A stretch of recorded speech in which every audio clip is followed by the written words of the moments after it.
Good morning, everyone. My name is Jackie Haas, and I am your representative for the 79th District, which encompasses portions of Kankakee, Will, and Grundy counties. I'm so happy you took the big step to decide to participate in this morning's webinar. I know the job search process can be intimidating and even daunting sometimes, and that's exactly why my office wanted to provide this service for you today. The COVID-19 pandemic has definitely made its mark on the job market. Few industries have made it out unscathed, but Illinois prepares to enter into phase 5 of Governor Pritzker's Restore Illinois plan on June 11th. And we can look forward to a complete reopening of all sectors of the economy and finally return to normal. With this development comes a lot of opportunities. So without further ado, I'm going to introduce our first presenter, who will talk you through how to strategically take advantage of these opportunities and land the job that you want. But before I do that, I do want to let you know that as you listen to each presenter, and if you have questions, please type them into the Q&A feature, as each presenter will attempt to answer and address those questions in their designated section. And we also have time set aside at the end of this webinar to address questions to each presenter as well. So our first presenter will be Kim Cross from Kankakee Community College. Kim is the coordinator of career services and as a career planner for Kankakee Workforce Services. She's a certified professional resume writer and certified career and education advisor, specializing in career development and counseling, professional resume writing, and interviewing for success. Kim was born and raised in Kankakee. She's passionate about working within the community and using her experience to help others advance the careers and connect with meaningful work opportunities. So Kim, I'll turn it over to you. Okay, thank you very much for that introduction, Representative Haas. Give me just a moment. I'm going to share my screen so that I can begin my part of the presentation. Okay, so today I'm going to share with you job search strategies and top tips for resumes and cover letters. And I just want to take a moment to thank you all for joining today. Just note that your microphone is on mute, and that's just to eliminate any background noise. But we do encourage you to use the chat box for any questions or comments that you may have. Just a quick reminder to place your phone on silent and try to eliminate distractions during this time. This is your time, and we're so happy that you've joined us this morning. So today's agenda, like I said, we're going to talk about job search strategies, including how to land a job virtually. I have some top tips for resume writing to share with you, as well as a very simple formula for cover letter writing. And finally, we're going to wrap up with tips for interviewing success. So let's get started with job search strategies. Now, it used to be that when you were looking for a job, you would open up the local newspaper. You generally have a specific HR contact to follow up with, and you would submit your resume on cream or white paper, whether you would hand walk it over to the employer or mail it. Nowadays, things have changed. So there are multiple avenues for job leads. And companies are using apps and social media to advertise their job posts or job positions. And things can be kind of confusing about where to go and how to spend your time investing in looking for jobs that are available. For some, a barrier could be that digital applications and submitting your application online. And so we're going to talk through some strategies, and I'm going to share with you the best tips on where to locate those opportunities that are out there. And so during this time, and I can't see the chat box now, but while I'm presenting mode, but I really want to hear from you what your #1 source for locating job leads is. So everybody on the call or on the line today is probably in the job market looking or soon to be looking for a job.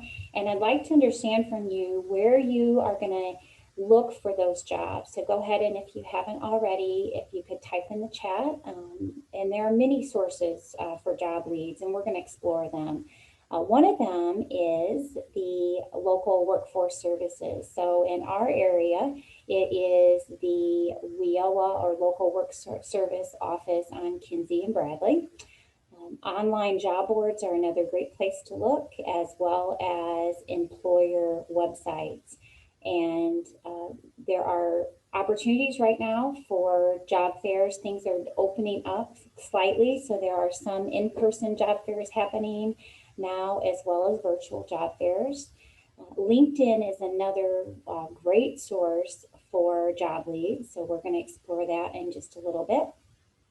And as well as staffing agencies. Staffing agencies work with our local employers and for temp to hire and full-time hire positions. So they're another great source, especially if you're considering a career change or you've been out of the workforce for a while and you're not sure where to go. Starting with a staffing agency is a wonderful place as well. Okay. So next, I want to share with you that there are 3 sources that account for 76% of all new job hires. This is according to the Job Bite Index. And employee referrals or networking takes up the largest share, or 40% of all new job hires. In fact, 9 out of 10 hiring managers say it's their best source for recruiting above average workers. So networking is very important. We're going to explore that a little bit. Employer career sites also account for 21% of all new job hires. So this is a little tip for you to access job opportunities before they even are widely known. Make a list of the employers that you would like to work for and go directly to their employer site and see what opportunities are there. 21% of job leads account for that, as well as online job boards being 15%. So 68% of employers say that the best way to apply for an open position is through the employment page of their own website. So I know I work at KCC, and that's where we go first, is advertise on the KCC homepage. And then if we're unsuccessful in finding a candidate, then we start opening up to Indeed and some of the other places. So just a tip for you that that's a great place to go, is directly to the employer's website. And according to some other statistics, this one is from HubSpot, networking alone is responsible for filling as many as 85% of all jobs. And what we found is that most people spend up to 80% of their time browsing the internet for jobs. So if you're doing that, you're potentially missing out on some really great opportunities. Because many jobs aren't even advertised, but job seekers, you'll find more success through networking than any other source. And if you don't feel very confident with your networking skills or your own personal network, I have some tips for you to build your professional network. And the first one is to connect with others online. So I've listed a few avenues for doing that. I really recommend LinkedIn, though. If you're not already connected on LinkedIn, go ahead and write that down and take a look at LinkedIn. There are 3 people hired on LinkedIn every single minute, and they have a wonderful job feature on that site, as well as just your ability to connect with other people and other professionals in your field. So I highly recommend LinkedIn as one source. Another way to build your network would be to make a list of all the people you know who work in your field or your occupation and contact them. Let them know that you're in the job market and see what kind of opportunities are out there. Another tip would be to tell your connectors. Connectors are those people in your life that work and deal with the community, with the public, and a lot of people. These are people like your beauticians and barbers, your pastors and coaches, people who work in service or insurance or sales. They generally come into contact with a lot of different people, and they know about opportunities before they're generally advertised. Another way to build your professional network is just simply to get involved. So, you can get involved through your hobbies, your church, your community, any clubs and organizations. So these are all ways that you could build your professional network and to help generate leads. I definitely want to talk about social media today. 84% of businesses recruit using social media. I just talked to a local employer, they're a bank, and they decided to use their Facebook page to advertise their job. So we didn't want to advertise in the newspaper for whatever reason, and they chose Facebook, and they were able to find quite a few candidates that way just through their Facebook page. So use this to your advantage. You want to be out there building connections. You want to be visible and maintain your online reputation. Just keep in mind, though, that 1/3 of companies have disqualified candidates based on social media profiles. And so you want to make sure that your digital footprint is a professional one, and that you're putting yourself out there in a professional light.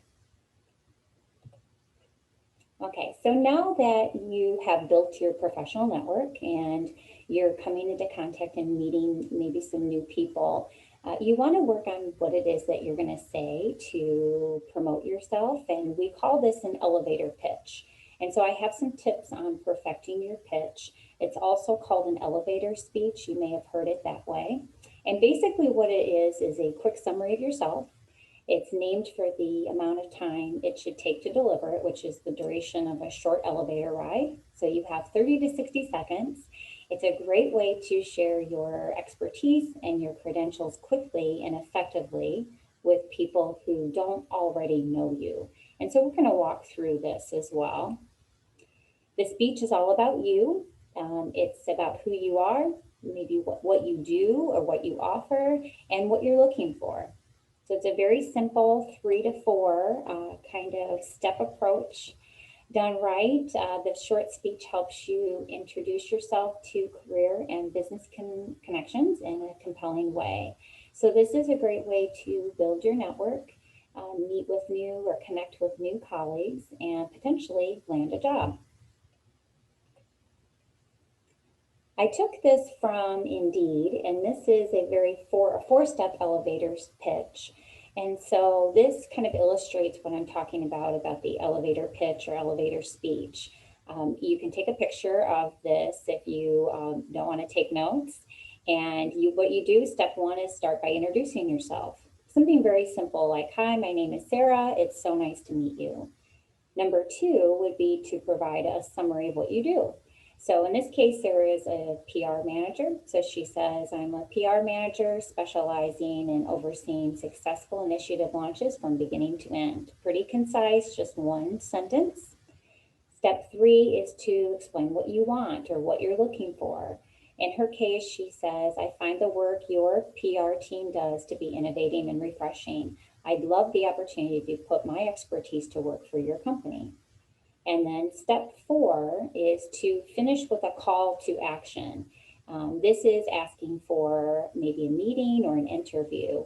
In this case, would you mind if I set up a quick call next week for us to talk about any upcoming opportunities on your team? So you can use this elevator pitch to introduce yourself pretty quickly and effectively in that 30 to 60 seconds.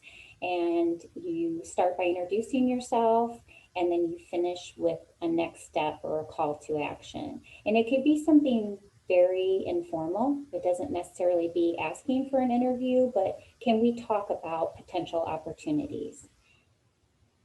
Okay, so after the elevator pitch, I want to talk about top tips for a winning resume.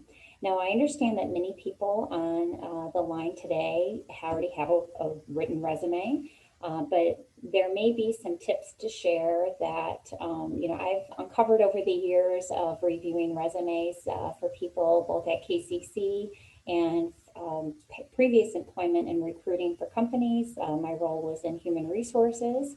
And I've kind of narrowed things down to 5 tips to keep it easy and simple. And I think they're all very, very important for catching the employer's attention and landing that interview. And so I have my top 5 here. Number one, tailor the resume to the job. Number two, show that you are the solution. Number three, focus on accomplishments. Number four, be brief.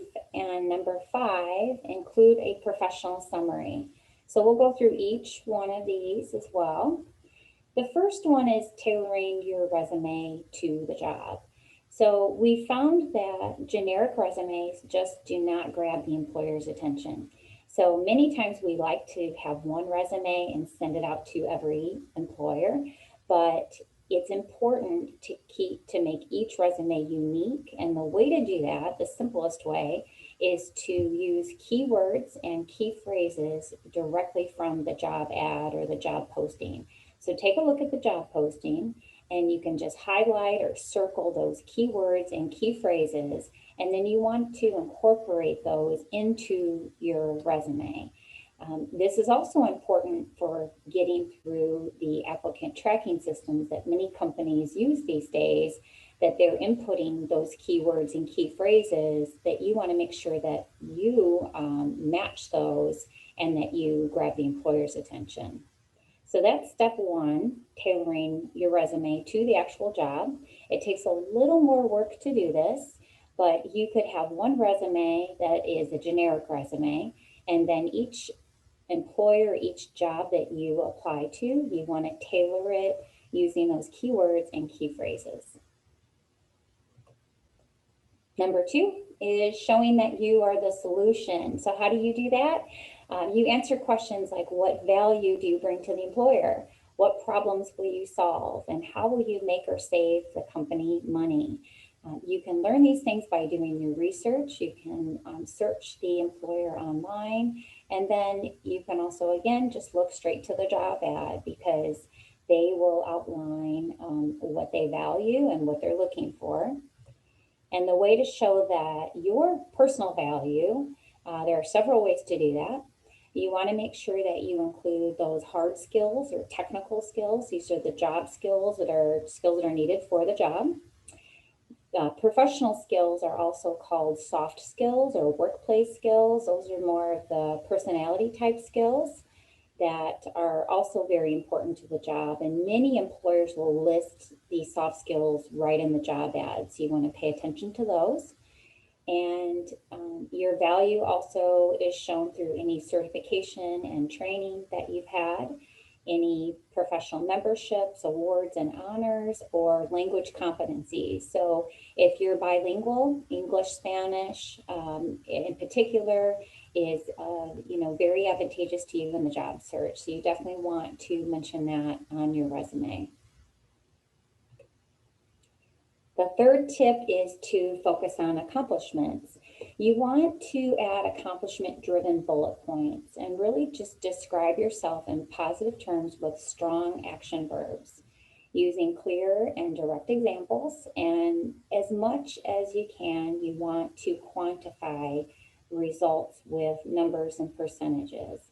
And the next slide over, I do have an example of this. So this is a resume I put together. And you can see highlighted in turquoise, directly past the bullet are those strong action verbs. So you want to mirror your resume like this, where it says launched, influenced, reinvented, words like that would grab the employer's attention. And they can also very quickly scan down the bullet points. And then in yellow, I highlighted some of those extra, the percentages and the quantifiers. So driving a 35% increase, accelerating sharing and things like that. So this will kind of just highlight those areas that how you want to describe your experience. The fourth tip is to be brief. So I've talked to a lot of employers, and there are some employers on the call today that can share their personal preferences, but most employers would say to limit your resume to 1 to 2 pages, depending on your experience level. The rule of thumb is that you include the last 10 to 15 years of job history, or your last 3 jobs, or the 3 most relevant jobs. So the key to this is that you're crafting concise but thorough descriptions of relevant work experience. So there may be some jobs in your past that you don't include on your resume because they're not relevant to the current opportunity. And keep in mind that your resume is a marketing tool. You're marketing your skills and it's not your life story. So there will be some points of your previous job history that you're not going to include, but you want to include those pieces that are relevant. Number 5 is to include a professional summary. So this replaces the old objective statement. So if you have an objective statement on your resume, there's nothing wrong with that, but you could make it even better by including a professional summary. This is more employer focused. It explains what you want and what you have to offer.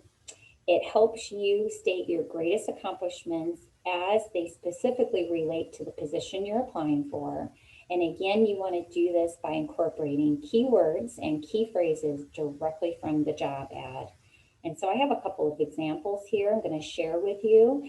This is Jane, a job seeker. So this is just a fictitious resume that I put together to kind of show you how you may do a professional summary. So generally summaries, you could call them profile, professional statement, professional summary, or just summary. I've seen many headings in that regard. I just chose professional summary for this example.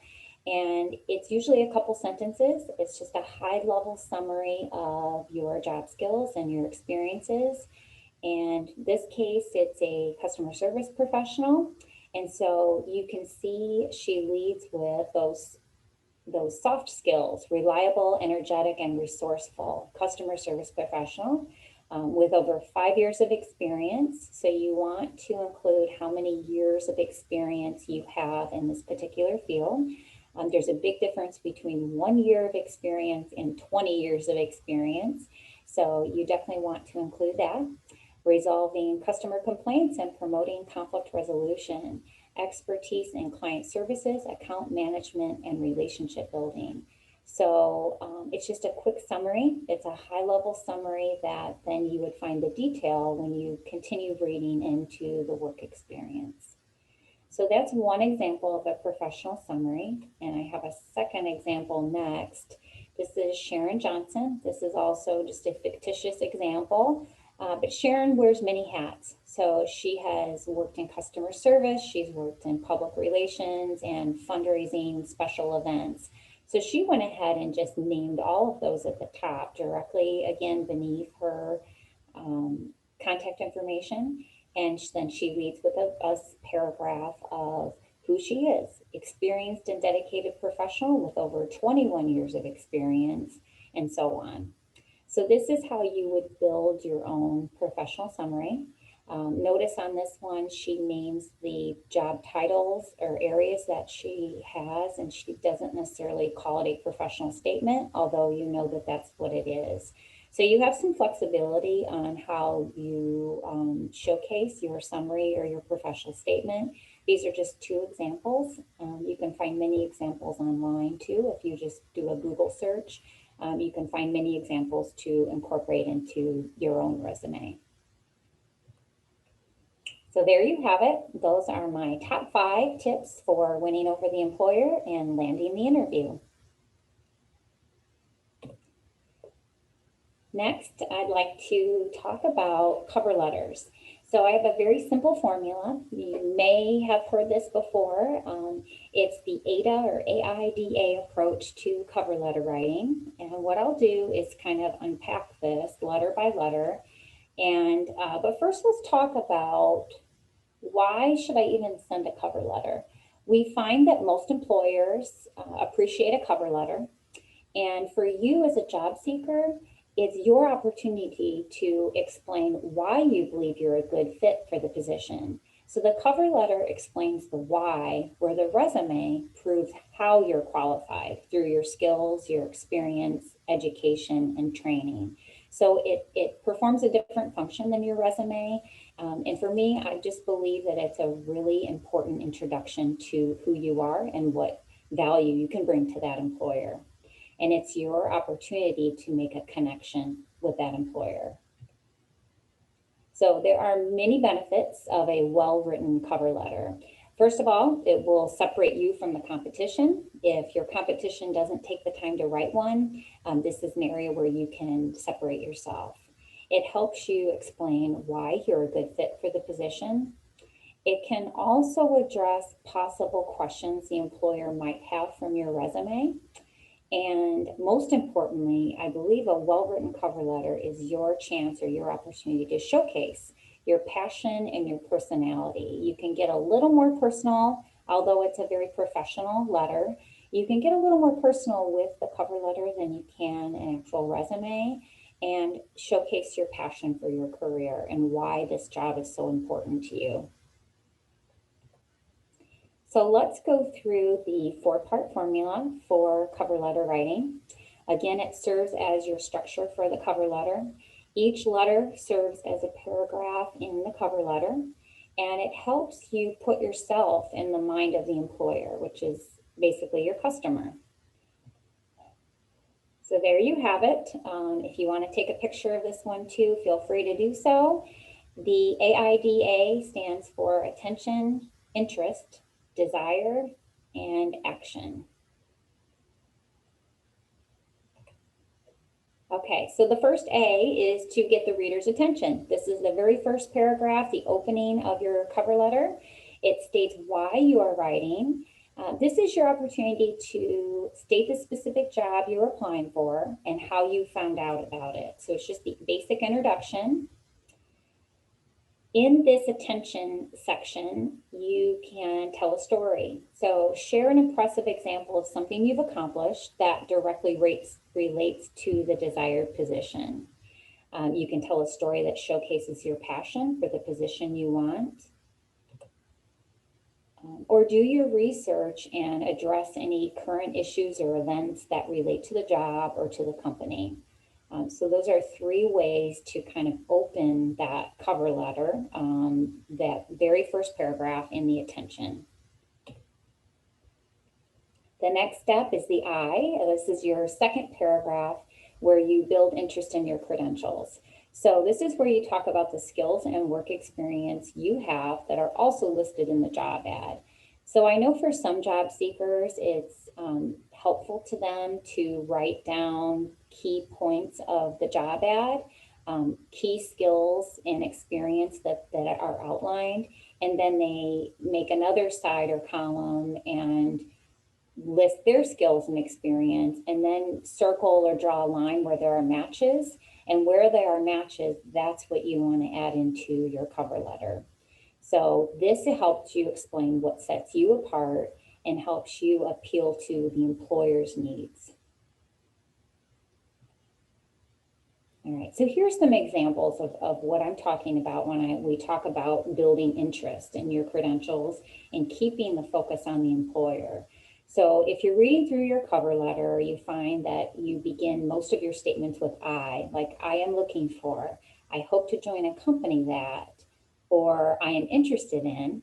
You want to flip that and change your wording just a little bit so that it's more employer focused. And so you could flip that and say, your posting indicated that you are looking for, or your company can benefit by, or the value added to your organization is. So that tiny flip, you can say the same thing, but you're flipping it so that you're specifically addressing the employer's needs. The next step in cover letter writing is the D for desire. So generate a desire to interview you. This is generally the second or third paragraph. Well, first of all, you want to determine the major points the employer is addressing in the job description, and then follow up with specific examples of how you've accomplished those tasks related to those major points. And then finally, we have the final A is to prompt the reader to action, which basically means to contact you. So this is going to be your final paragraph. And this is where you ask the hiring manager for a job interview or a chance to meet with them about a potential opportunity. So you want to include your contact details and a thank you at the end. So you want to thank them for their time and their interest. Let them know that you look forward to their call or them contacting you. You look forward to speaking with them more about the job opportunity. So there you have it, the AIDA or AIDA approach to cover letter writing that includes attention, interest, desire, and action.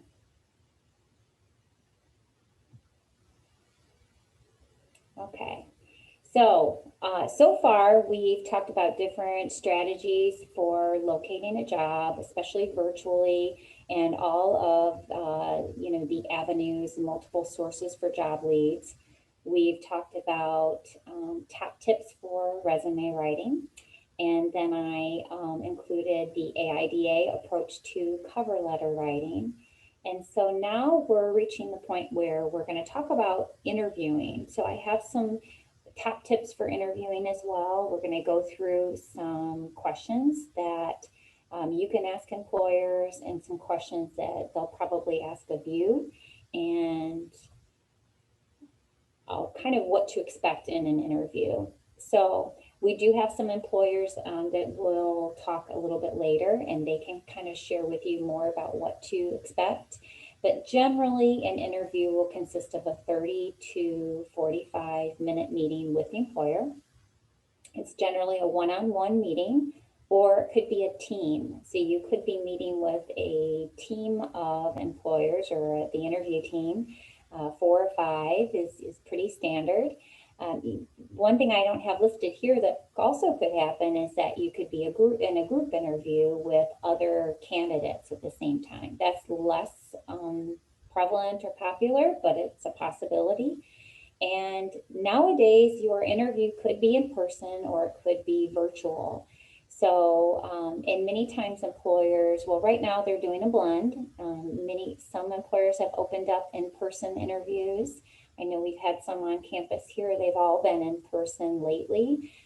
They were virtual for a while. You might have a blend of both of those. So the employer may choose to do a phone screen or a video screen where we're just using Zoom and doing probably a quicker call and for the first interview, and then the second interview would consist of an in-person. So you may see a blend of the two. The important thing to keep in mind for interviewing is that you review and prepare. Preparation, I think, is just key to helping you feel natural and confident going into the interview. And so you can review and prepare personalized answers to common interview questions and just practice those and rehearse those in whatever way you need to, whether it's rehearsing with a friend or a family member or writing down answers that you would say. However, whatever works for you, just rehearse and practice until you feel natural and confident. So there are some ways to do that. And the first one is really just to get to know the company. So go online and research the company, find out what the industry's been like, find out any technology changes, find out what the company does, what they make, what they do, and have a real reason for wanting to work for this company. They may come out and just ask you, why do you want to work here? Or why do you want this job? Other questions might lend themselves to that question, but you really should have a compelling reason for working for that company. Another way to help prepare you for the interview and to potentially calm your nerves is to just get to know the position. Again, what qualifications does the ideal candidate need? You want to know what the position requirements are and what characteristics the company is looking for in a candidate. And once again, I think I've said it 3 times already, but I'm going to say it over and over. Just look for those keywords in the job description. Those are going to be your clues to finding out those qualifications, requirements, and characteristics. And those are the ones that you're going to focus on during the interview, as well as in your resume and your cover letter.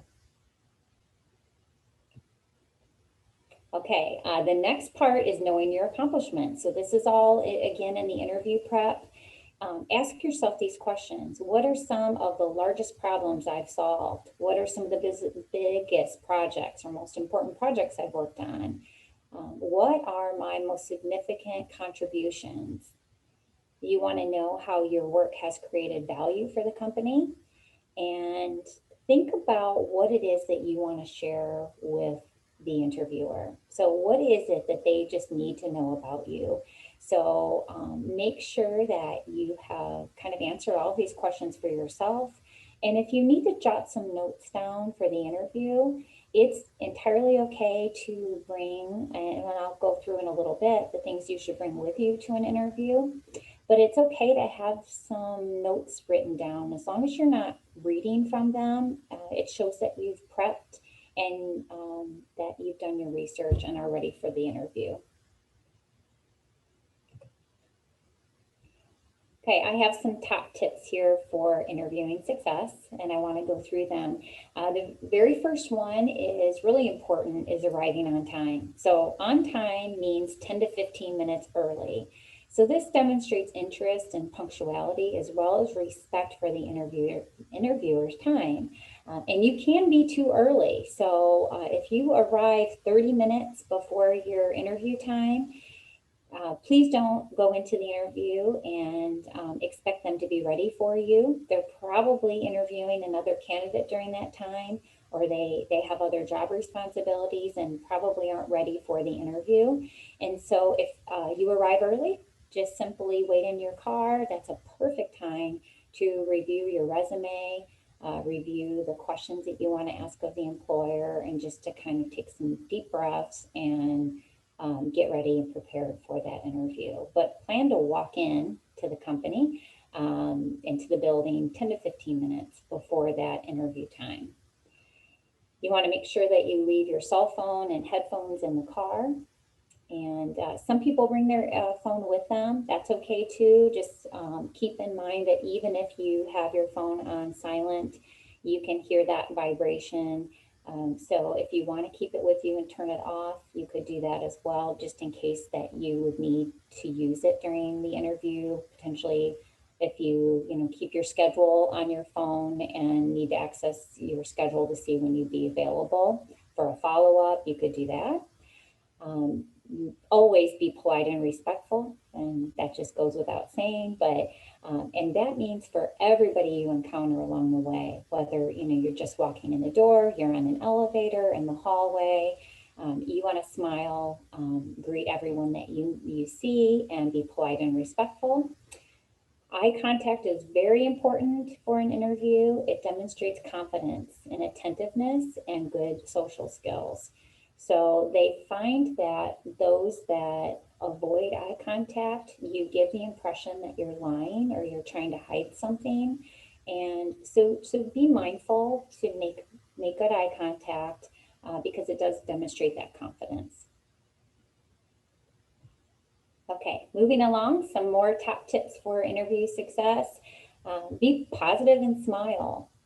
People want to hire people that they like or that they want to work with.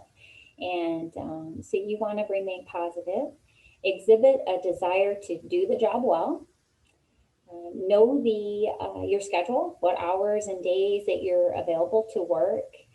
This is important for kind of shift jobs or jobs where the scheduling may alter or change. You want to make sure you know your availability and are prepared when they ask the questions about, when are you available to work.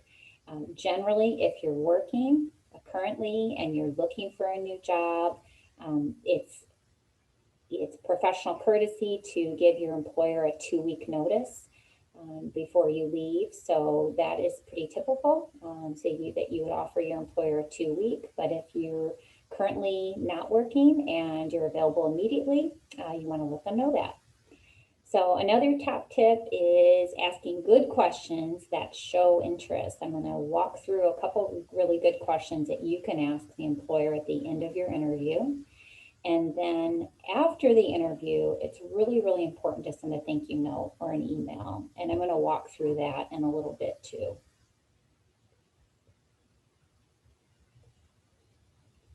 Okay. Next, I want to talk about first impressions. So first impressions matter greatly, okay? So here's just one statistic. This one is from Psychology Today, and it says, right or wrong, people do make assumptions based on the way we dress. So this one's specifically on the way that we dress. And 3 to 5 seconds is all it takes. They make judgments about our confidence, character, income, and sociability, all by the way we dress. So that's one first impression. The other way that you make a first impression is just your mannerisms when you walk in the door. So you want to have a smile on your face. You want to have your head high. It used to be that you would extend your hand out for a handshake. Now with COVID, many people are foregoing the handshake, but you definitely want to come in with a smile. Even with a mask on, you can tell, you can see the smile in the eyes, and confidence, you can tell just by the way that somebody holds themselves and addresses the other person. And so specifically here, we're talking about the way that you're dressing. So it just takes a couple seconds to make that first impression. So you want to make it count. And I'm going to walk through, in the time that we have here, just some tips on how to dress to impress or what to wear. And we'll start with the ladies. I know we have ladies and gentlemen on the call today. And so we'll take turns and go through each one. For the ladies, you're going to wear a knee-length skirt or dark dress pants with a collared shirt or a blouse.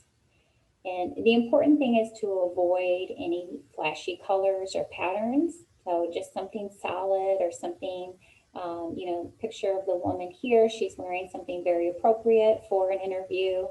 You want to wear low heels or flats and closed-toed shoes. Be mindful not to wear any low-cut tops that show cleavage. That is, believe it or not, the number one complaint I hear from employers when they come in to interview and to prepare our students at KCC for interviews. I always ask them, what tips do you have to share that I can share with our students regarding interviewing? And I hear this one a lot. And so definitely be mindful of just the overall dress and professionalism. And for ladies, as far as jewelry goes, just keep it simple, just small jewelry and mild perfume, if any. So those are my top tips for ladies on what to wear. And really, it goes across industries. I mean, they say you want to dress one step up from what you would wear on the job. But I think just, in some jobs that you have, you're going to wear a uniform. And you certainly wouldn't wear that to the interview, but I would say anytime you can put on a collared shirt or a blouse and a pair of dark dress pants and flats, you'd be nicely dressed for an interview. If you want to add a blazer or a jacket to that's up to you. It's not needed, but again, you want to just be mindful of the job that you're applying for and dress appropriately for the actual job interview. Okay, dressing to impress for the gentleman. So very similar, you're going to want to wear dark dress pants with a button-down collared shirt. Tie is optional, and it really just depends on the job that you're applying for. So know the job, know what people wear in the job. If it's a job that you're going to wear a suit and tie, you definitely want to wear a suit and tie to the interview. If it's more of a casual work environment or you're wearing a uniform, then I would say tie is optional, and you will do well with a polo or a button-down shirt.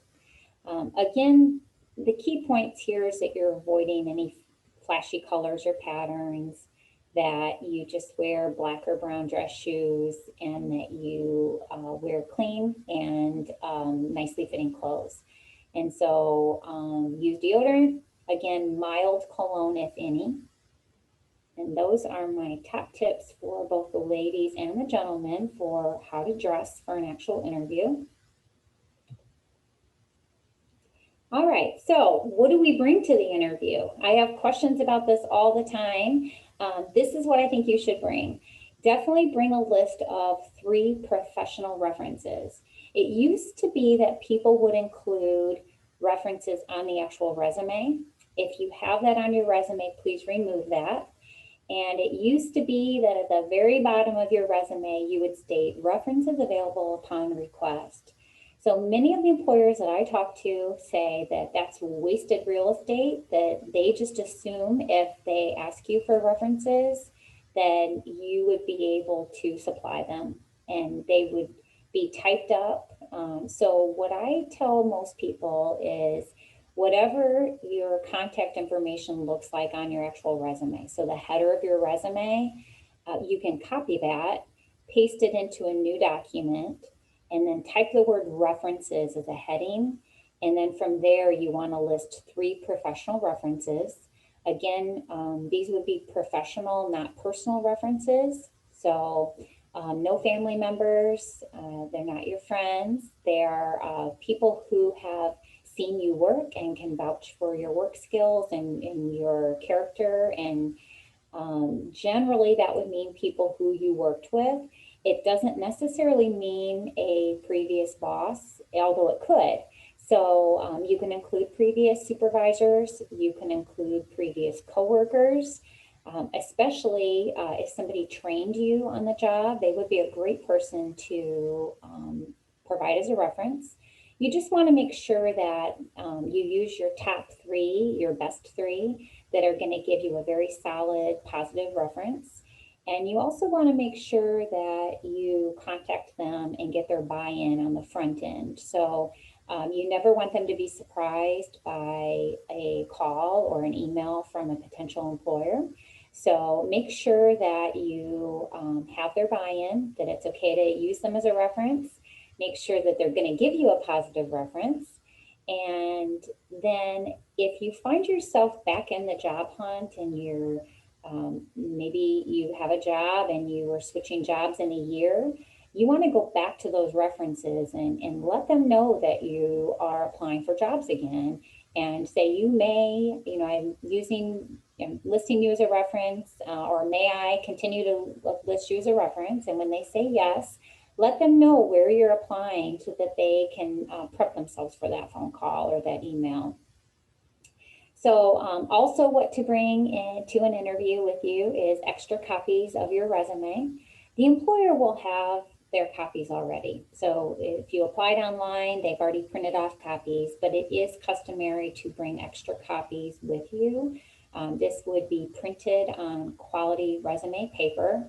And if you don't have access to a printer or you, don't have the resume paper, just know that you could go to your local workforce services office or to KCC, and we have quality printers with resume paper and we can print copies for you.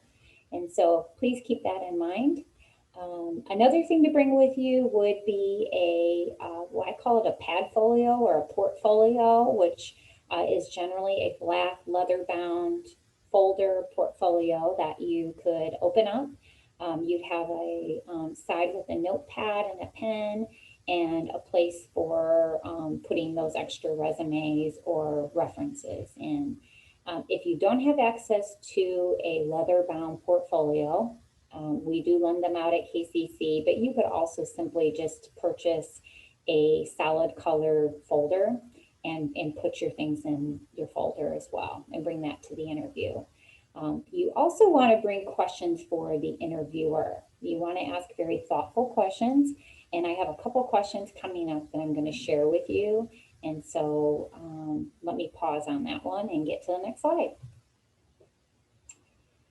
So we have common interview questions. So be prepared in an interview for that very first question. Tell me about yourself. So the employer will likely, after the introductions, they'll ask you to, please take a seat, and they're going to open by, can you start by telling me about yourself? What they want to know is, how does your background fit this position? And this is a perfect time to take that elevator pitch that we talked about earlier and use that elevator pitch in describing yourself. It's a perfect time for that. They might ask you, again, why do you want this job? So when you do your research, you're going to want to have a very compelling reason why you want to work there. So why have you chosen this employer over other employers? Or what about this position are you uniquely qualified for or interested and motivated in? So you want to definitely have an answer to that one. Another common question is, what are your strengths and weaknesses? So you can expect strengths, and you can expect questions regarding any development areas or weaknesses that you have. And so thoughtfully prepare those. So you want to relate a strength to make it a job related strength. And for a weak area, what they're trying to address here is your humility and your self-awareness. So none of us are perfect, and they're aware of that, but they want to make sure that you're aware of areas where you could grow or you could develop, and you want to list something that you recognize that you want to learn more about, maybe. And then the second part of that is what you're doing about it. So maybe you worked a job that required the use of Microsoft Excel, and you didn't really have a lot of experience in that. And you recognized that, you were a little deficient in your Excel skills. So you could mention that and then say, what I did about that is I enrolled in a class and, learned the areas so I could do my job more effectively. So that could be an answer to that one. So it's a two-parter. It's the weakness, but then what you're doing about the weakness proactively. And another question could be, how would or how do others describe you? It could be a question about how did your last boss or your current boss describe you, or how would your friends describe you? The employer here wants to get to know a little bit about you as a person, personally as well as professionally, and who you are, what your character is. And so they may ask some questions about that without getting too personal, but trying to get to know you a little bit. And then you can always expect those questions that are behavior-based questions. The premise here is that past behavior predicts future performance. And so they might have something like, tell me a time when you failed. Tell me a time when you had a conflict with a coworker or disagreed with a boss. So those are those kind of negative situation questions, but there's also some that are very positive, like tell me a time when you showed initiative. Tell me a time when you solved a problem or maybe made someone's day, especially if you work with the public or work in customer service. They're probably going to ask you about, a time where you made someone's day or went above and beyond what was expected of you. So be prepared, and you want to really craft stories here of times where you have had those situations at work and then what you've done with them. And I don't believe I have a slide for this. I don't. So write this down. It's the acronym STAR, S-T-A-R. And the S stands for situation. The T stands for task. A is action. And R is result. So STAR, situation, task, action, and result. And so what you want to do is any behavior-based question could be answered in this frame. Situation is the start where you describe the situation. And T and A, the task and action, is kind of like, what was the task or what action did you take to solve that problem? So if it was a conflict with a coworker, that the situation would be, you can describe that conflict with a coworker. The action is the action that you took to solve that conflict. And then the R part, the result, is what resulted as what became the result of the action to resolve that conflict. And then I would add even an E component, and that is an evaluation. So maybe you didn't take all the necessary steps to resolve that conflict effectively, And you could describe that and say, what I learned since then, or what I learned because of that was this, or the next time I'm confronted with that kind of situation, I will do this. And so it's kind of an evaluation of how you performed in that situation. And so, but any question that's behavior-based can kind of be answered with that STAR method, and whether it's a positive or a negative. So it could be something, maybe it's a time where you showed initiative or went above and beyond. You'd walk them through that situation, the task at hand, the action you took, and then what resulted. And so if you answer your behavior-based questions and using that STAR method, it helps you to create a story. And it helps that employer envision you at work in those kind of situations. And it really tells a compelling story and makes it a little more personal than without using that formula. So that's my little tip for you to share, the STAR method. Okay, let's get back to this question. So how would you answer this question? This is the what can you tell me about yourself, or tell me about yourself question that all employers will ask to start the interview. Keep in mind that it's 10% personal history and 90% work history. So you want to keep it job related. The employer is not asking you about your birth order, your pets, your family. It's nothing to do with your personal history, or it's very little to do with your personal history, and more about your work history.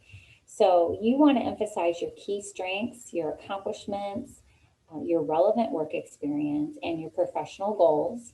And then the key here is to tie them all back to the position that you're interviewing for. This is really important, and I would suggest to anybody before your next interview to write your answer down to this question, rehearse it until you feel very confident and comfortable in answering this question. Why? Because the answer to this single question, I believe, sets the tone for the entire interview. So you want to practice that, feel very confident in answering that single question. Okay. The next thing I want to cover is questions that you ask of the employer. So at the end of your interview, whether it's 30 to 45 minutes or so, any good interviewer is going to allow some time at the end for you to ask questions of them. And the last thing that you want to do is to just kind of smile and say, no, I don't have any questions, but thank you. You definitely want to have questions reserved. And I would even say, if you're bringing your portfolio with a list, with a pad of paper and a pen, go ahead and write some questions down and bring those with you. You don't have to memorize your questions, because that puts too much pressure on you. You already have enough pressure during the interview. So it's okay to just write them down and refer to them. Some of your questions might already be answered during the interview, so it's important to have a few extras listed there. So I would say maybe write down 5 questions, and you may have time to ask 2 or 3 of those questions. But I have a few here for you. If you're not sure what to ask, again, you can take a picture of the slide and use these questions for your next interview. Or if you have other go-to questions, feel free to use those as well.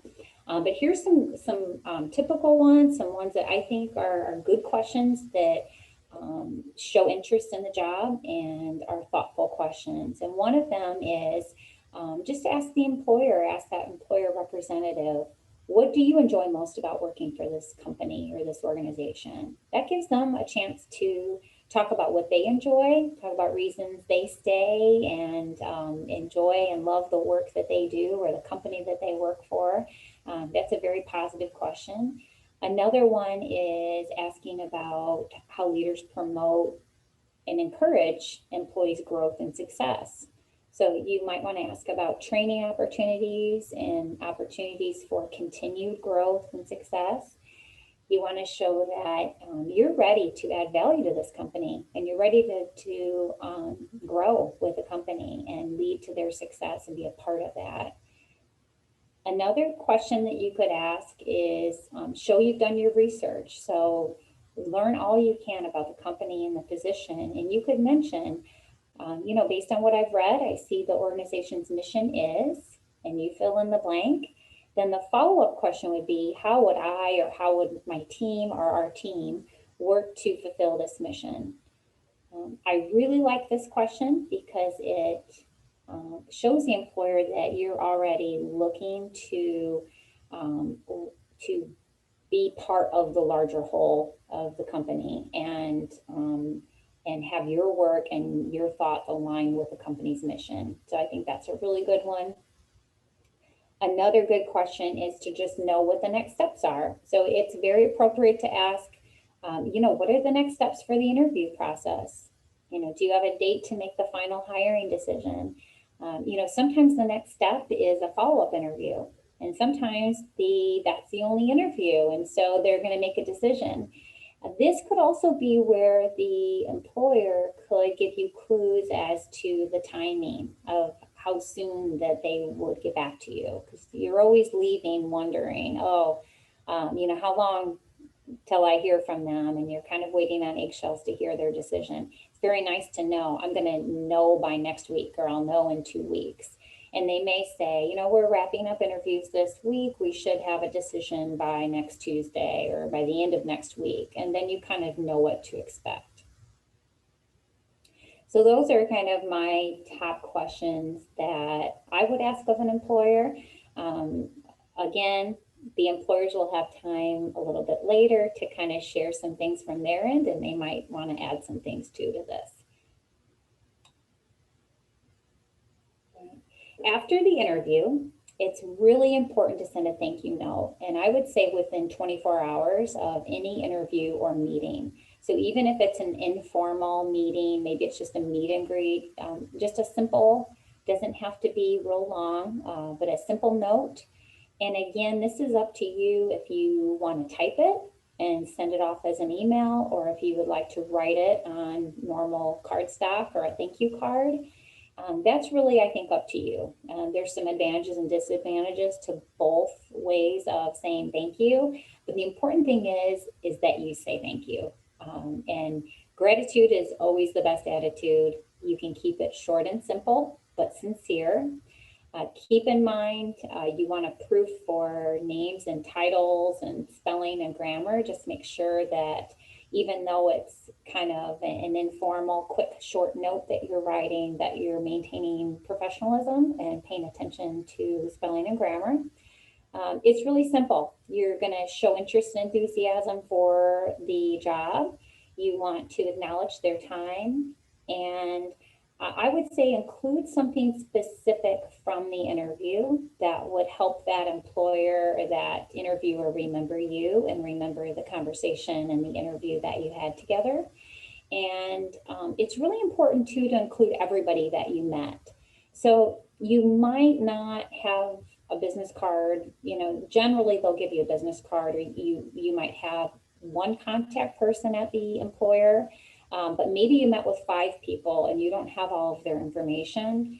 If you send an email, thank you, it's very easy just to send it to the one contact that you do have, and then just say, would you kindly forward this to the rest of the interview team, to express my appreciation. And it's very easy and simple for them to forward that on to their colleagues, and then you've included everybody. So there's some advantages and disadvantages on the various types of thank you notes. And so it's really, I think, a matter of personal preference. You could type it and send it in an email. The good thing with an email is that they get it immediately. So keep in mind that the interviewers are busy, that they have their normal day job, but generally they're checking email throughout the day and will get your thank you note pretty timely.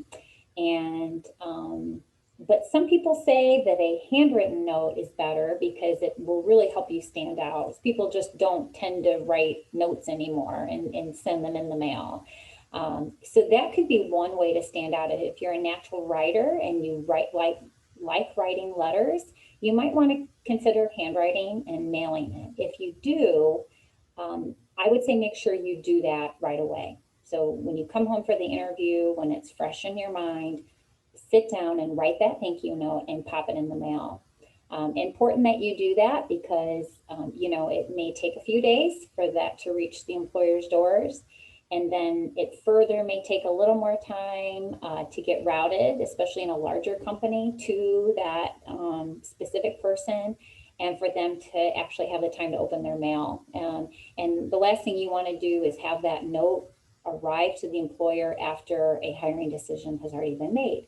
And so that's the advantage to sending an email, I believe. You could do both. That might be overkill. Again, it's really up to you whether you want to type it or write it. But again, the important thing is that you send just a quick and easy thank you note to express your appreciation and of their time.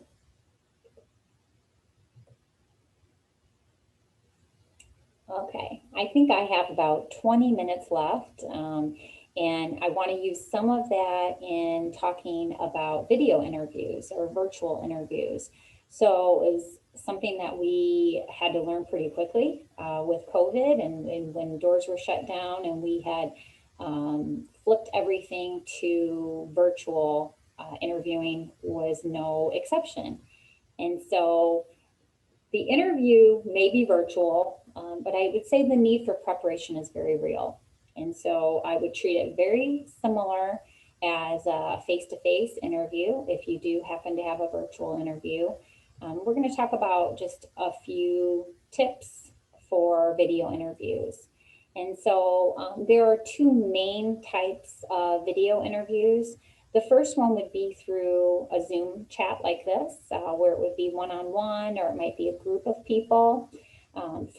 In that situation, you would have your video cameras turned on so you could see each other.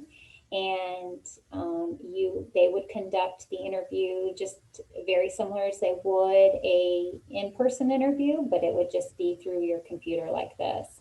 The important thing to do to keep in mind is to download and practice using that software, that application ahead of time, so you can become familiar with the layout and the functionality of that app that's being used. You can test out your speakers and sound and, practice using it so that you feel comfortable.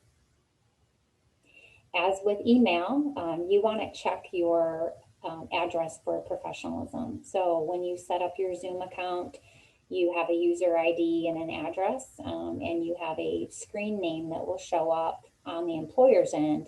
You just want to make sure that that's a professional one. And the other type are pre-recorded video questions. These are less popular, but some employers do utilize this technique where you have a set questions that you answer and you pre-record those answers and send them back to the employer. The advantage of this is that generally you can have a couple attempts before you submit your final answer. So you basically are talking to the screen and you're hitting that record button and answering a question. And if you don't like it, you can delete it and start over, and they give you a couple attempts at that. So that can sometimes be easier. The downside is you don't have an opportunity to engage face-to-face, even if it's screen to screen. And so that can be a challenge for some people, but you can expect one of two of these types of video or virtual interviews. And there's some, things to keep in mind, right? So you want to make sure that your technology and you've thought about your background setup. And so as far as webcam placement and lighting, you want to position the camera so that you're looking up slightly and you're centered on the screen. And you want to make sure that your face is well lit and that you have a well-balanced shot of your head and upper body. So you want to position it kind of like you think about a newsreader. So you watch the morning or nightly news and kind of see the angle and the position that they're in. You want to mirror that. And you also want to, again, download that link or meeting invitation ahead of time and practice what you can ahead of time so that you're not learning as you go during the interview. Something very important is to check your internet reliability and speed. So if you live out in the country or if you live somewhere where your internet is not reliable, you want to plan ahead for that and go to a friend's house or a family member's house who has more reliable speed.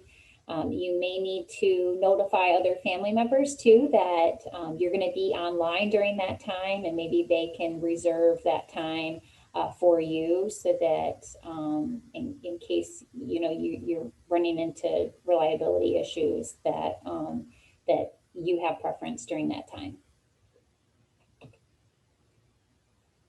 Okay, keep in mind that a headset can improve sound quality, so if you have access to a headset, you can use that. Again, notify others that live in the house with you, that just make sure they know that you're going to be interviewing, that you're in a quiet location with little or no background noise. And considering the background, just make sure that anything that the employer's seeing, it's not going to be anything that would distract them or embarrass you. So nothing odd or distasteful, either a plain neutral wall or screen or a bookshelf, or just something that's neutral and that isn't anything that's distasteful or embarrassing. Okay, and finally, what to wear. So it's the same thing as an in-person interview, but there are some additional considerations.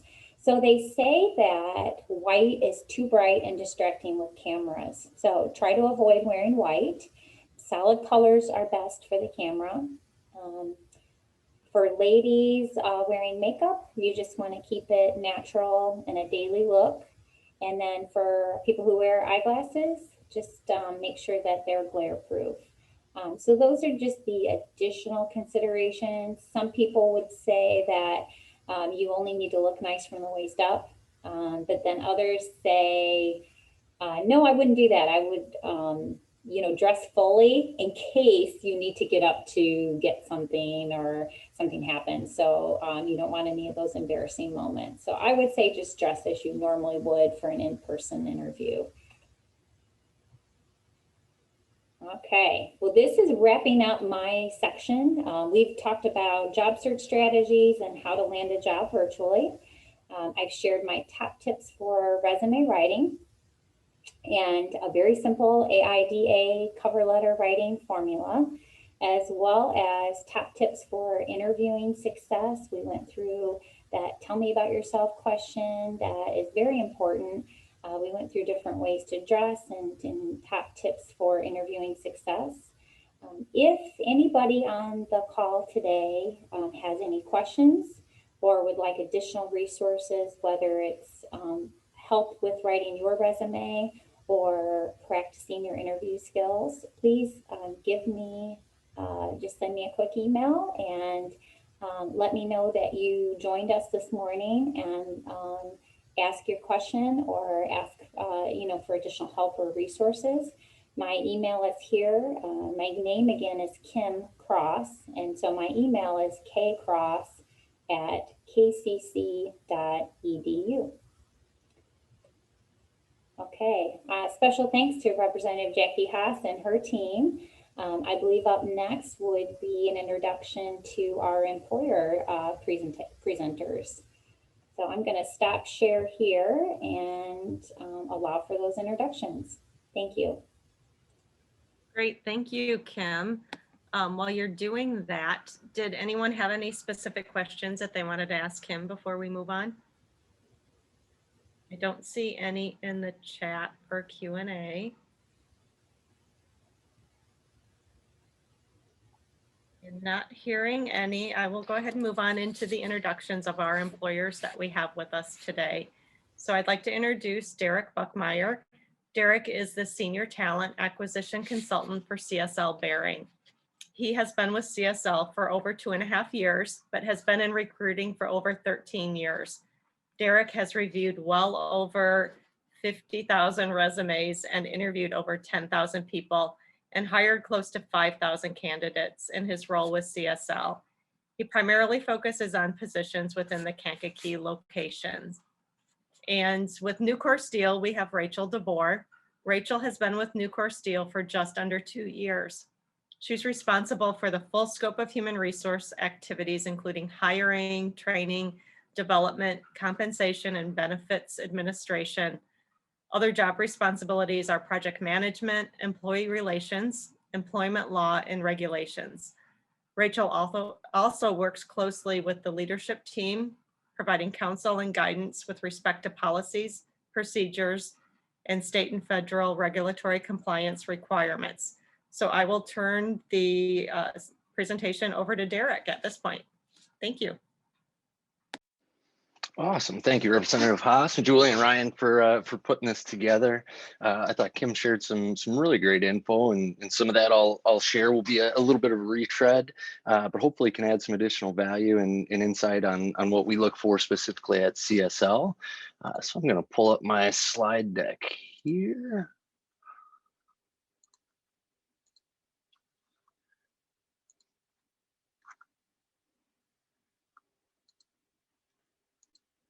And hopefully now you guys all have my slides there.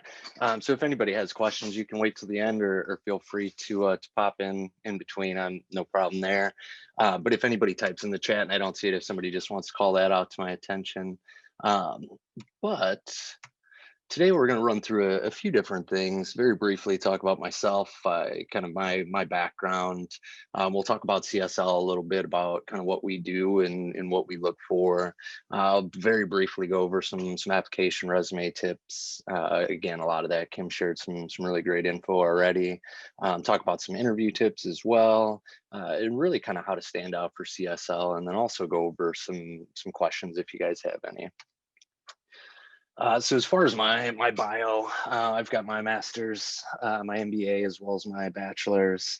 I've got almost 13 years in recruiting, coming up on 3 years here at CSL. Primarily before CSL, mostly worked in healthcare for probably about 10 of the 13 years.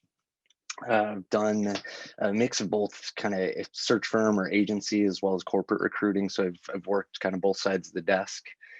In my job currently, I'm in a global role, whereas my primary focus is really the site in Kankakee. So I work on everything from, manufacturing, production, operations, engineering, quality, IT, lab, project delivery, admin, HR, finance. So touched on just about every group and organization within the site. Right now, my primary focus is more kind of manufacturing and engineering based, but a little bit of a mix of everything. As far as CSL, so you got some interesting information here on the screen. And on the right there, you see the infographic. I think just a quick kind of snapshot of some really neat facts about CSL. We've got operations in over 35 countries around the world. CSL has manufacturing operations in Kankakee, Broadmeadows, Australia, Bern, Switzerland, Marburg, Germany, as well as Wuhan, China. So we've got a good global manufacturing network. Now, the way CSL is kind of set up, so CSL is limited as the parent company, and then there's kind of arms underneath that. So one of which would be CSL Bearing, where we primarily focus on manufacturing drugs that are plasma derived or made from recombinant technology. We've also got CSL Plasma, which where we get kind of the majority of our API or active pharmaceutical ingredients, the plasma that we use to make our drugs. So that we've got, I want to say 250, 260 collection centers across the globe, but one of the largest collection networks in the world. And then we've also got Securus. Securus is a company we acquired a few years ago, and have really merged them in, and they are now our vaccines division. So they focus a lot on manufacturing flu vaccine, that sort of thing. Again, CSL as a whole, our emphasis is really focuses on serious and rare diseases.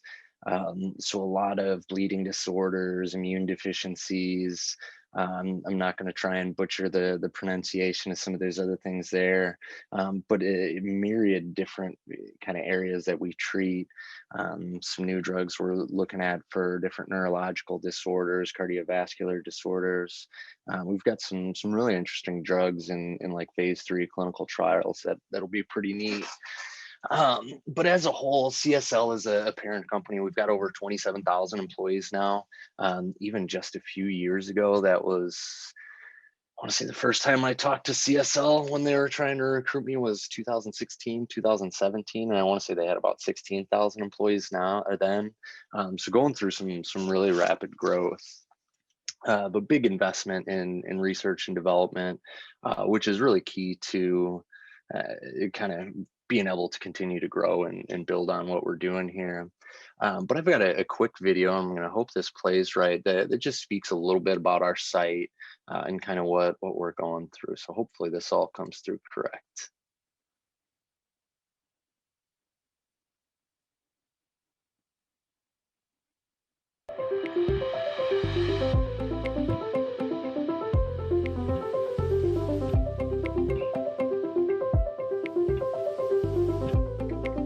More than a century ago, CSL made a promise to protect the health of those stricken with a range of serious medical conditions.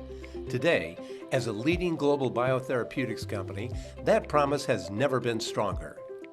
CSL's strength comes from 3 distinct areas of specialty. CSL Behring, a global leader in the plasma protein biotherapeutic sector. Seqirus, which manufactures seasonal and pandemic influenza vaccines. And research and development, which supports CSL Behring through the development of licensed medicines that are purified from human plasma or made from traditional sources.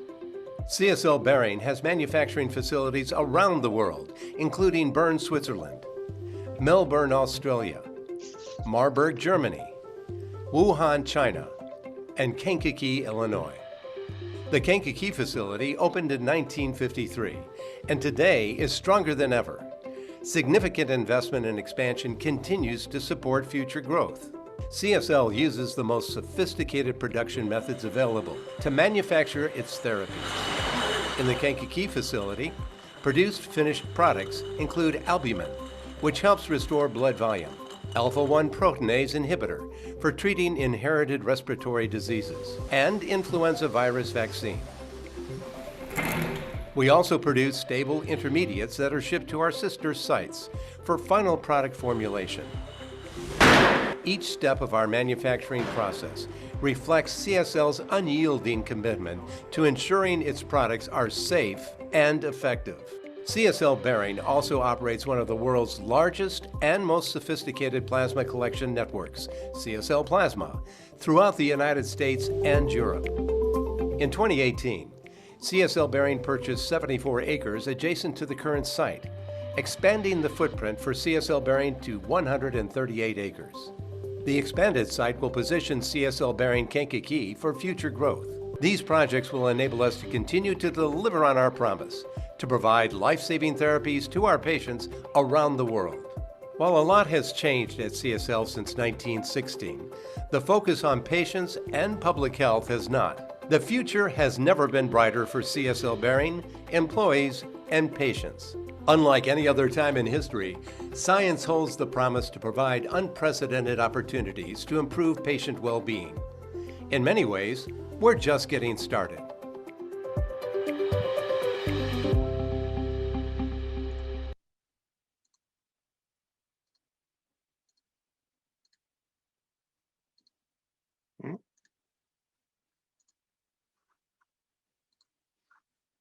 All right. So hopefully that all came through correct there. But again, that's a neat little video. I share that a lot with candidates when we're going through recruiting, especially candidates that are relocating or considering relocation, just to give them an idea of the site. Again, with everything being more virtual lately, it's definitely been helpful. But I just like being able to share that video. Now, as far as some application and resume tips. And again, a lot of this, Kim shared some really great information. A few things I'd like to call out, or you definitely want to include all your contact info. Make sure to include a professional email address. Again, don't want whatever your hobby is at gmail.com, but use pretty standard is first name dot last name at Gmail, if that's already taken. Come up with some different syntax of using your name in there. As far as the length, I'm not a huge stickler where it has to be a certain length. I know some people are. I think 1 to 2 pages really is ideal. It just depends on how long you've been in your kind of chosen career or chosen field. um, as far as kind of format, again, I think this depends on how long you've been in your career, but pretty standard. I would also say not to use an objective statement. An objective really is just kind of me focused and not focused on what you can do for the employer. But I would include either an executive or professional summary. If you're early in your career, then I'd include education certifications right after that. If you're more late stage career, I'd say if you're 5 to 7 years out of college, then you're going to want to put that education certifications at the end of your resume. But then you want to share career history. Make sure to use reverse chronological order when you're listing those. In the bullet points, first make sure you use bullet points and not long form text. Again, I think the stat is like 6 to 8 seconds. Recruiters actually look at resumes. I think I look at them longer than that. But again, you want to grab their interest right away, or attention, I should say. And long form text isn't the way to do that. So a formula I actually got when I first was still in college and doing my resume was kind of to what did you do, who did you do it for, and what was the outcome. So kind of similar to the star format that Kim discussed. But again, use those three things. Make sure to quantify those things wherever possible. You're always going to want to make sure to use the proper verb tense. So, in your current job, it should be present tense. Anything in the past should be past tense. Again, maybe that's just a pet peeve of mine. I'm not like a grammar Nazi or anything like that. But again, it sells you in a better light. I already mentioned to avoid the objective section.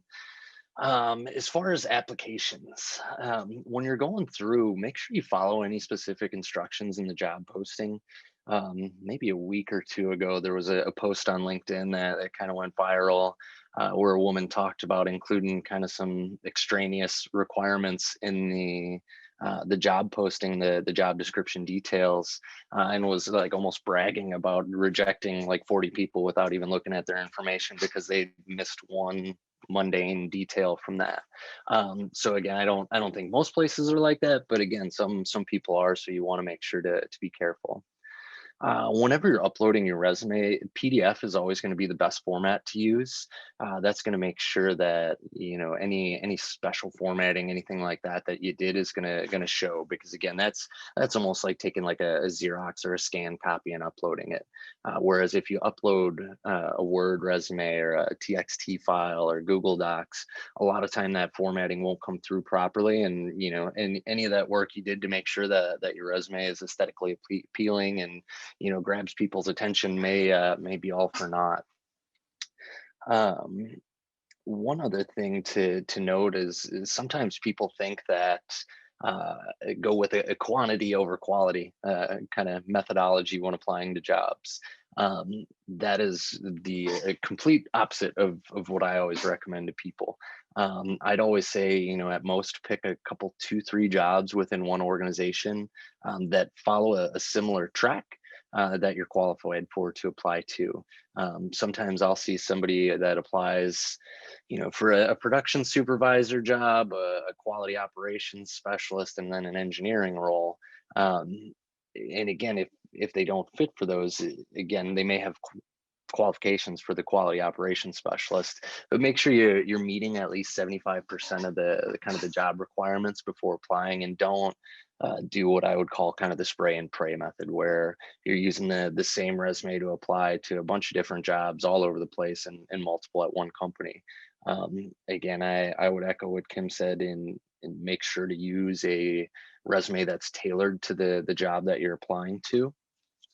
Again, you can have kind of a general one that you use, and then just, tailor that to each job. I'm also a big fan of including a cover letter wherever possible. I think Kim's AIDA method is great. One of the things I always look for, and I'm big on in general, is when candidates can share their passion for the role, or why they're interested in working for the organization, or where you can add value. I think throughout the interview application process, that's really what you want to focus on, is make it centered on where you can add value for the employer. One other thing I just want to kind of dispel a common misnomer that you see all the time, and there's really not a ton of truth to it, is that an applicant tracking system is going to reject you as a candidate. While it's true, many of the applicant tracking systems, I've worked with over a dozen of them, may use like keyword searching to like stack rank applications. The only way you're getting rejected by the ATS is if we've implemented like knockout questions where, like, are you 18 years or older, those sorts of questions. So it's still going to be unless it's an Amazon or Google or one of the largest organizations in the world, 99 times out of 100 it's going to be an actual human that's reading your resume. So again, you want to write it to so that a human can read it. I think it's important to include keywords. I've even seen people include like a keyword section at the bottom of their resume. One recommendation, if you do that, is to always put it in white font, so it doesn't just look like a bunch of garbled information at the bottom. But again, the only thing that's going to do is improve kind of your stack ranking within the system, which just kind of gives us which resumes to look at first, but still going to review all of them. As far as in-person interviews, because we've done a bit of both, some in person, some virtual, starting to get back to semi-normal, but I think we've still got some time there as COVID hopefully continues to die down. But again, I'd echo what Kim said. Make sure you arrive 15 minutes early, no more, no less. I've had folks that have arrived for interviews 45 minutes early when I've got 2 other meetings to go to prior, and then I feel horrible having that person sitting there. So again, it's just a respect thing. Make sure you respect your time and other people's time. I'd say if it's a commute that you're unfamiliar with, and if possible, if you can do a test run to see just what kind of timing it's going to take to the site, depending to get to wherever the interview is. It just depends. Everybody knows traffic is not always predictable, especially in construction season in Illinois.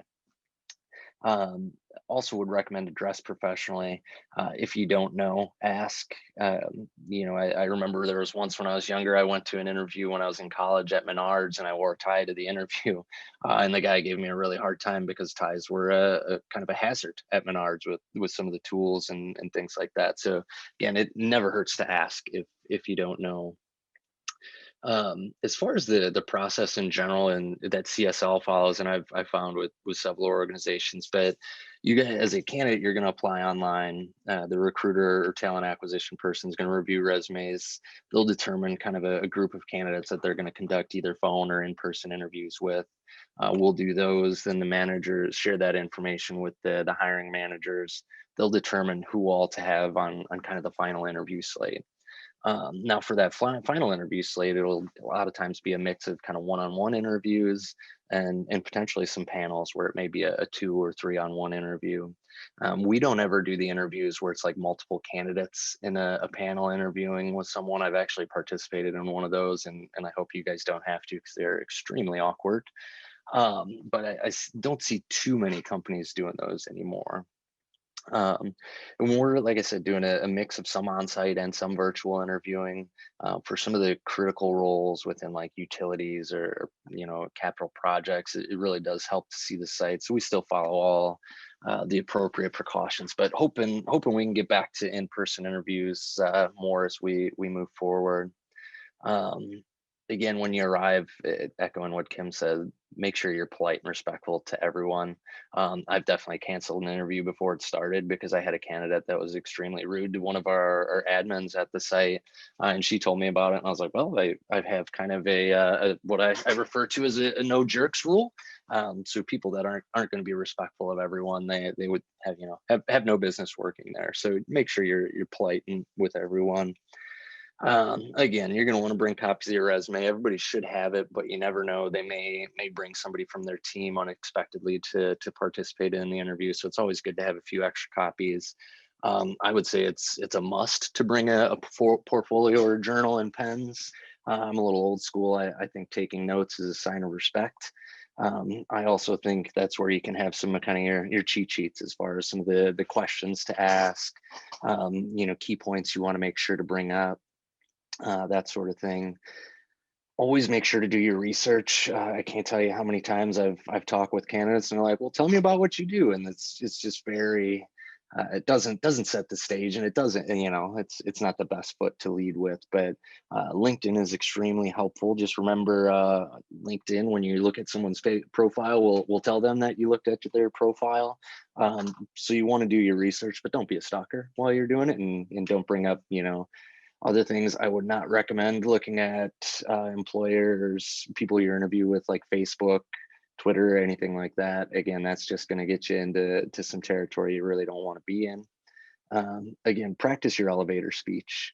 60-second elevator speech. I'll ask candidates, tell me about yourself and give me the 60-second elevator speech. When they drone on for 10, 15 minutes, usually I'm lost after the first 5. So again, make sure to keep that brief, hit on the key points, development opportunities, and again, value you can add. This is something that, again, you can make some bullet notes, points in your journal, so you have that available. I would also definitely recommend coming with a list of prepared questions, if possible, geared towards each interviewer and kind of where their pain points might be. So again, that comes to doing your research, but you can even Google like best interview questions to ask. I would just avoid the ones that seem like cheesy or super common. Again, you want to focus on asking questions where it'll give you the ability to share how you can add value or how you can tackle a problem for an organization. I would also highly recommend using the STAR method, as Kim mentioned. You can even use that when writing your resume instead of the kind of the who, what, and the result, but kind of situation, task, action, result. And again, with anything, the world is becoming more and more data driven. So wherever you can quantify these numbers, where reduced yield time, increased yield, or improved return on investment, those kind of a lot of the finance stuff and other areas where you can include numbers are going to be good here. And then you're always going to want to close by asking what the next steps are, and a potential time frame is for that as well. And then definitely follow up.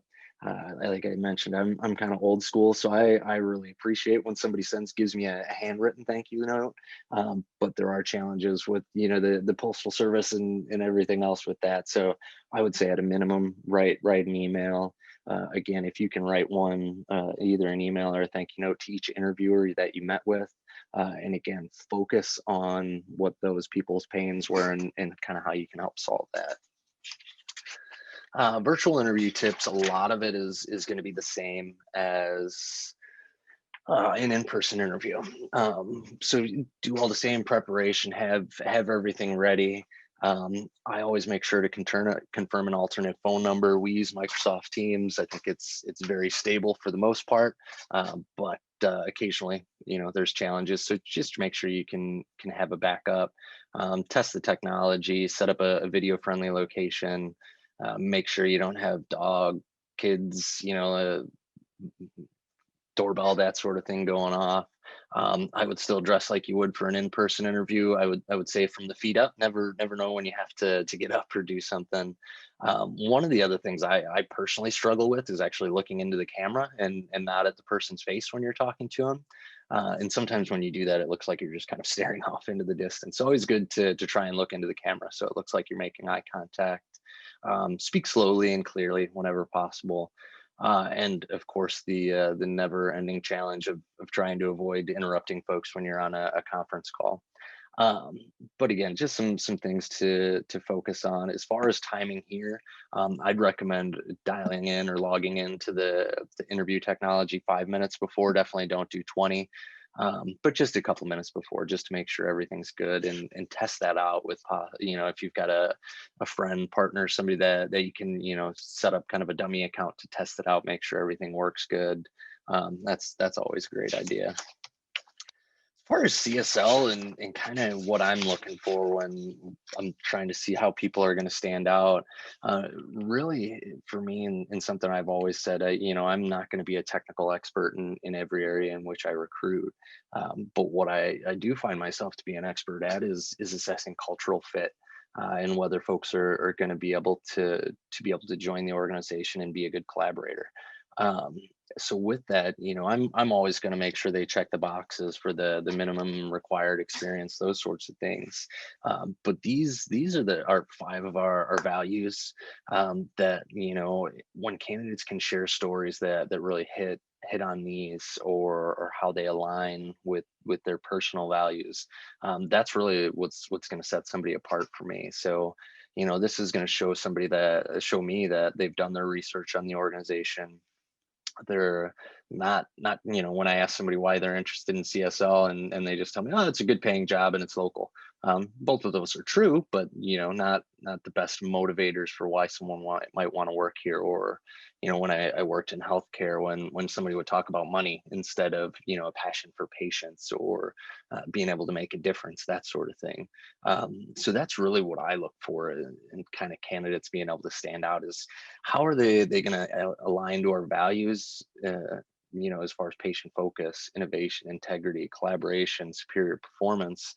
But how do they align with those? And then really, how are they going to put those into effect in their daily operations or daily jobs? So for us, again, everything starts with the patient focus. We are a for-profit company, but I don't think all our business decisions are strictly made. I should say they aren't strictly made just on profit kind of motives, but always with the patient in mind. Again, we're a company that's always innovative. I think you have to be in pharmaceuticals or biotechnology, but always thinking, how can we do this better? How can we optimize? How can we improve? Integrity, I think that one's pretty straightforward. What are you going to do when nobody's watching? Make sure you do the right thing. Collaboration, again, we're very big on kind of working cross-functionally between groups. Even somebody that's a production operator is still going to work with quality engineering training. So we're looking for folks that can play well in the sandbox, and this is kind of where I put my no jerk rule into effect. If I wouldn't want to work with somebody, I wouldn't think most others would. And then the last one is in superior performance. Again, we look to hire people, high performing people, and then hold them accountable to that. But make sure we provide them the tools, the resources that they need to perform at a high level. So those are really the things that kind of help folks stand out for us. Again, you just want to show stories, share examples of how you're going to embody these things. And one of the things I forgot to mention as far as interviewing, we definitely do a mix of kind of behavioral and situational questions. So I prepare for those as well. Again, if you can think of some good work stories, things, kind of success stories throughout your career where you're able to overcome adversity, I think those are always going to be helpful. And when you can tie those to, at least for CSL, one of these CSL values, that's very beneficial. So now I think I am well over on time, but hopefully good to go there. Anybody have any questions?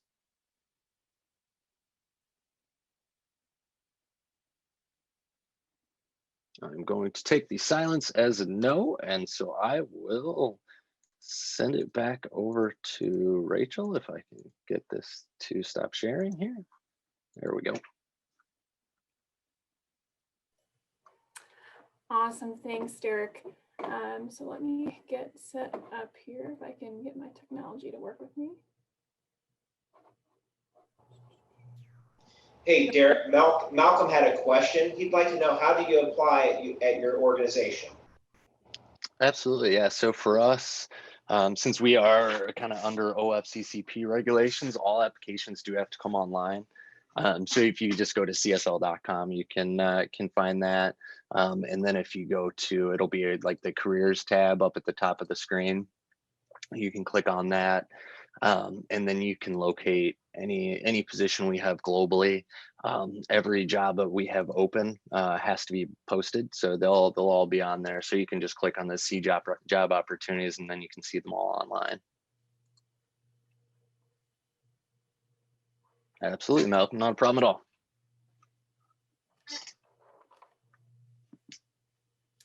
All right, were there any other questions before I hop in?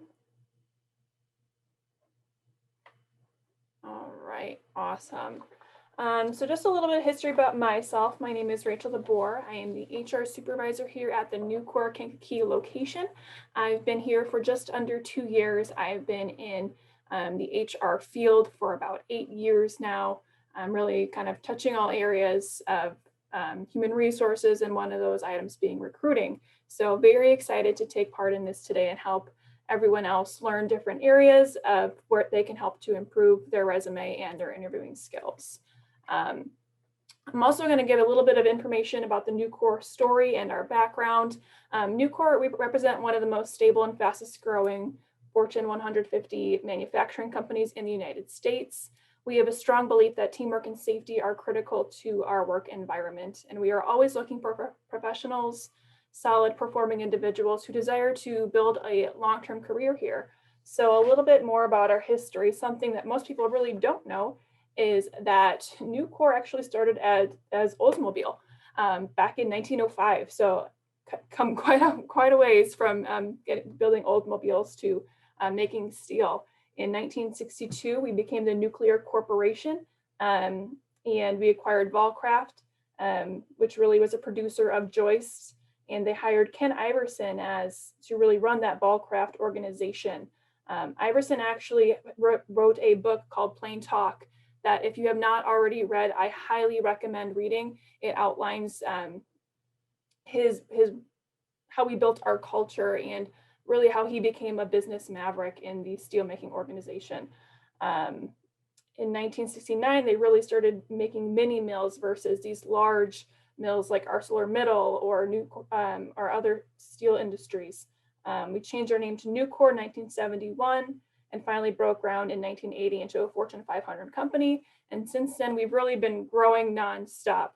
We are extremely cash strong, which is great, especially in times like this past year when some things may have slowed down a little bit thanks to COVID.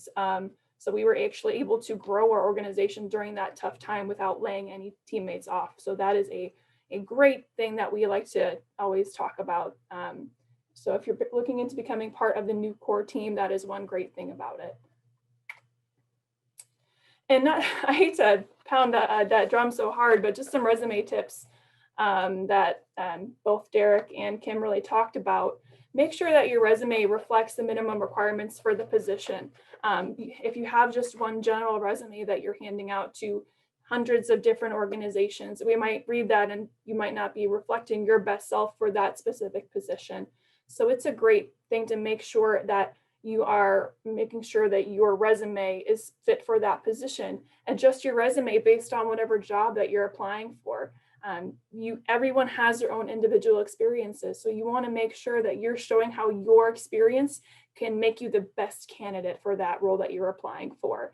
And one of the things that I always try and make sure everyone knows, please proofread your resume. And sometimes, as we all know, Microsoft Word does not always catch every error. So I always recommend reading your resume out loud to yourself. It might sound kind of silly, but it's just one thing to make sure that when you're saying things out loud, you might not catch them versus reading them. So that is one thing that I highly recommend to all applicants. Some interview tips, as Derek and Kim said, arrive on time. Again, Hey, Rachel, sorry to interrupt. There was somebody just asked a question in the chat. Are you supposed to be sharing a slide deck? Yeah, is it not showing? It is not. Sorry for interrupting you there. Oh no, thank you. Let's see here. Let's see. Thank you, I appreciate that. right, can you guys see that now? Yep, you're good to go. Awesome, thank you so much. As I was saying, make sure that you're arriving on time. Again, 15 to 10 minutes ahead of time is perfect. If you come 30 minutes early, 45 minutes early, even an hour early, I've had some people come. I always feel awful for having that candidate sitting around and waiting, but unfortunately, we do have other things that we are doing, whether it be interviewing another candidate or even just our regular job. Another thing I always recommend is just be prepared. Make sure you're going through and practicing what you're going to say. Get your elevator speech prepared so that way you are basically ready for any certain type of scenario. I always recommend to Google the company and learn what they're about, learn what their mission statement is, learn what pillars that company is built upon. So that way, when you get asked that question, what do you know about our company? You can respond in a strong manner and they can tell that you've done your research, and that shows a little bit of extra push behind your drive to get that position. And don't be afraid to ask ahead of time who you'll be interviewing with. That way you can always kind of cater your responses to who you might be interviewing with, whether it be in HR, whether it be accounting, whether it be someone out in our production area. You might be able to cater your answers a little bit more to them. Again, I recommend using the STAR method when answering your questions. This will help explain your entire story all the way through to your resolution. Typically, interviewer will ask how a situation might have ended up, but it's always just great to give them that answer before they even have to ask it. And again, don't be afraid to ask questions after the interview. We like to have some good questions, show that you're actually interested, but one thing that I recommend you don't ask during that initial interview is information on benefits and pay. It's really just, and in that first interview, you really want to get your best self out there. And by asking those questions, it's all great information that we'll get to you at some point, but just not that first interview. Let's see here. And just some other interview tips. We like to call this the Nucor way. We use this as far as our culture as a whole for all of our teammates, and also when we're interviewing potential teammates as well. First of all is just answer with honesty and with integrity. The fastest way to learn from a mistake is to own it. So if you're getting asked a question about maybe what is a difficult situation that you had in the past, just own up to any errors you may have made. Trust that you are going to make the right decision. And then we always encourage honesty and integrity as an organization. Next, we touch on optimism. As itself, Nucor steel and the steel industry as a whole is cyclical. So we always are looking for candidates that are going to prepare for rebounds, embrace challenges as a team, because negativity can be counterproductive. Also, open communication. For us, open communication is less like an ideal and more like a policy. We believe that the value of open and honest communication at all levels of our company, so whether that be from the top down all the way to when you're interviewing to come on in. After that, a can-do attitude. In our early days, we earned a reputation for being the little steel company that could. So today we remain that focus on finding a way to say yes to each challenge we face. So make sure that when you're answering these interview questions, that you're giving that same type of answer as well. Another thing to focus on when answering questions is make sure you're emphasizing your own work ethic. At Nucor, we believe that a hard day's work is never going to be old-fashioned. We reward our teammates for their hard work and all of our production that we make. So make sure that you are relaying that in your interview questions as well, that you do have that strong work ethic. Partnerships as well. We like to build partnerships based on integrity, whether that be with our customers, with other teammates. You want to make sure that you're building that partnership. So if you can relay that information in your interviews as well, that is awesome. Treating people the right way. You can't go wrong with treating people the right way. So that's just one great thing that makes Nucor the way that we are. We treat people like family. So we like to see that come through in your interview answers as well.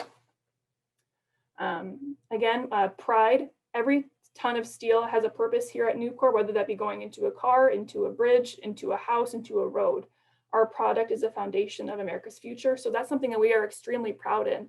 So if you come in and you have done some research on the company and are able to kind of relay some of that information back to us, we can already start to see that your pride is growing in Nucor Steel. So that is a great, like I said, make sure you're doing your research prior to your interview. Personal responsibility. As a company, we control our own fate. Our teammates control our decisions and our actions and our successes. So whenever you're answering any type of questions, make sure that you're owning up to what you're doing, whether it be positive, negative, just show that you do have that personal responsibility. And then finally, innovation and willing to change. Nucor revolutionized the steel industry by taking risks and challenging the status quo. We like to encourage all teammates to do the same. So if you were during the interview, make sure that you're advertising yourself in a way that you show that you do that in your previous roles and that you're willing to do that at Nucor as well. That's all the tips I really have for interviews and for resumes. Does anyone have any questions for me?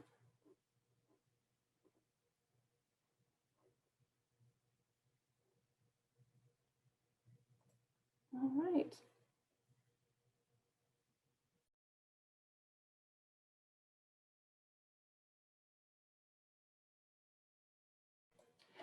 And I'll just add, if anyone is looking to apply on Nucor, you can keep an eye out for our postings throughout the year.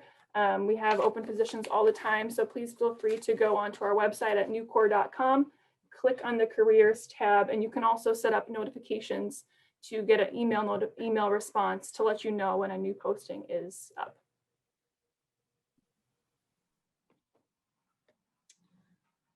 Were there any other questions that any of the participants had for any of our speakers before we conclude today?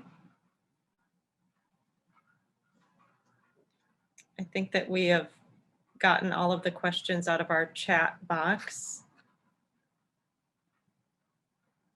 And I'm not seeing any other questions. So I just want to take this opportunity to thank everyone who has participated in this event this morning. Let me see. I see something coming up in the chat. It looks like we have one question. Do you know what type of positions are open right now for Nucor?